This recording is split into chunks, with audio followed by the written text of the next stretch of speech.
الحمدللہ رب العالمین والصلاة والسلام علی سید المرسلین وعلی آلہ وصحبہ اجمعین۔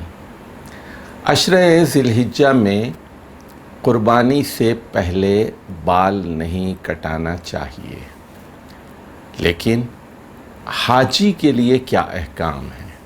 تو ظاہر ہے کہ اگر حاجی ذیقعد ہی میں پہنچ کر عمرہ کر لیتا ہے تو بہت اچھا ہے، عمرہ کرے گا حج اور وہ احرام اتار دے گا، بال کٹوا لے گا۔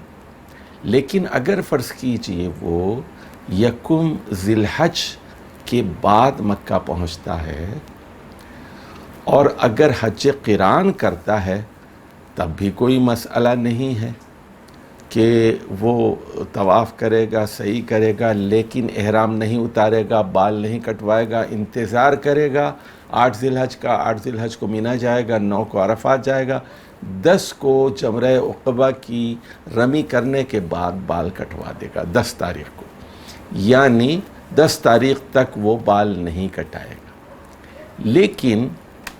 لیکن اگر فرض کیجئے کوئی حاجی یکم ذی الحج کے بعد مکہ پہنچتا ہے اور حج تمتع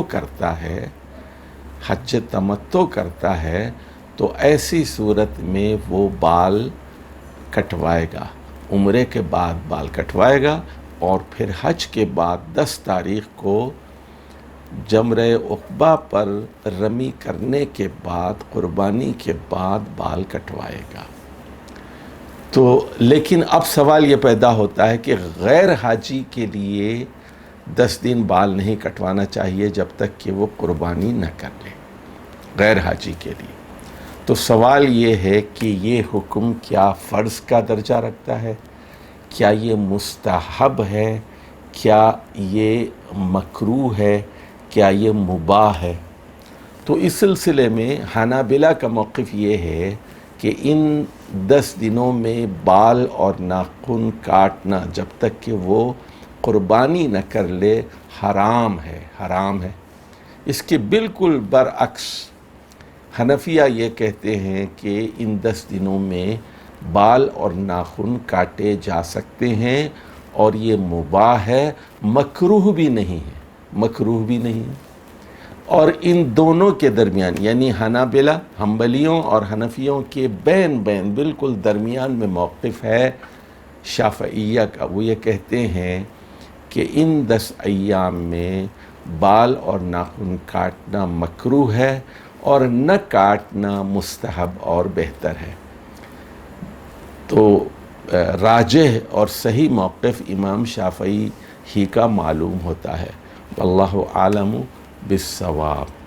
اب ایک اور آخری بات ذرا سمجھ لیجئے کہ اگر ایک غریب آدمی ہے اور وہ کیا کرے، تو معلوم ہونا چاہیے کہ اسلام ایک دین فطرت ہے، اس میں غریب اور امیر اور متوسط ہر قسم کے آدمی کے لیے ثواب حاصل کرنے کے مواقع فراہم کیے گئے ہیں۔ جو آدمی غریب اور تنگ دست ہو اور اس کے پاس صرف ایک دودھ دینے والا جانور ہو اور اس کے علاوہ کچھ نہ ہو تو اس پر قربانی واجب نہیں ہے۔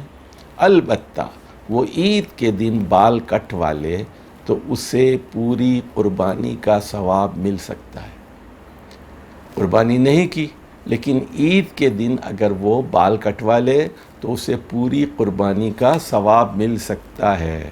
چنانچہ نسائی اور ابو داؤد میں حضرت عبداللہ بن عمرو بن عاص رضی اللہ تعالی عنہما سے روایت ہے کہ رسول اللہ صلی اللہ علیہ وسلم نے فرمایا، امرت بیوم الاضحی عیدا جعل اللہ لہذہ الامہ، مجھے حکم دیا گیا ہے کہ میں یوم اضحیٰ کو عید بناؤں، اللہ نے میری امت کے لیے اس دن کو عید کے لیے خاص کر دیا ہے۔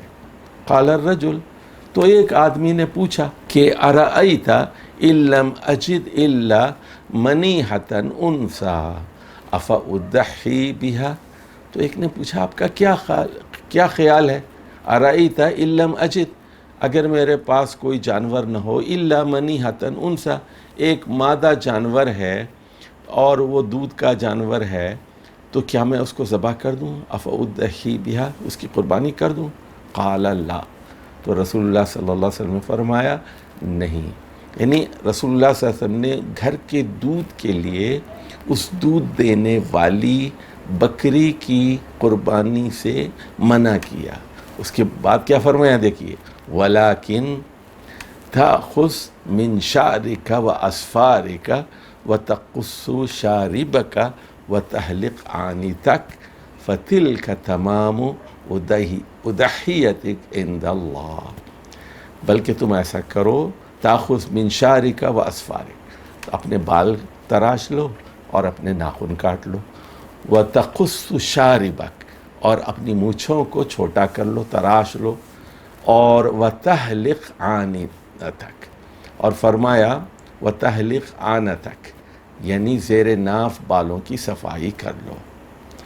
اور یہ اگر تم 4 کام کر لو گے، یعنی بال کا ترشوا لو گے، کٹوا لو گے، اور ناخن کاٹ لو گے، اور مونچھیں ترشوا لو گے، بالکل چھوٹی کروا لو گے، اور زیر ناف بال صاف کرا لو گے، فَتِلْكَ تَمَامُ اُضَحِيَتِكَ عِنْدَ اللَّهِ، تو اللہ کے نزدیک یہ تمہاری پوری قربانی شمار کی جائے گی.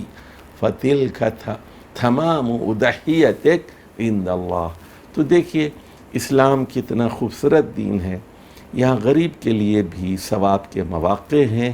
تو کہنا یہ چاہتا ہے غریب آدمی، اے اللہ میرے پاس پیسے نہیں ہیں، مال و اسباب نہیں ہے، بکریاں نہیں ہیں، گائے نہیں ہیں، اونٹ نہیں ہیں، دمبے نہیں ہیں کہ میں تیری راہ میں نذرانہ پیش کروں، لیکن اپنی جان دے سکتا ہوں. اور فی الوقت یہ بال کی قربانی حاضر ہے، یہ ناخن کی قربانی حاضر ہے، یہ مونچھوں کی قربانی حاضر ہے، اور یہ زیر ناف بال ہیں، یہ میرے بدن کا حصہ ہے، اس کی میں قربانی کر رہا ہوں.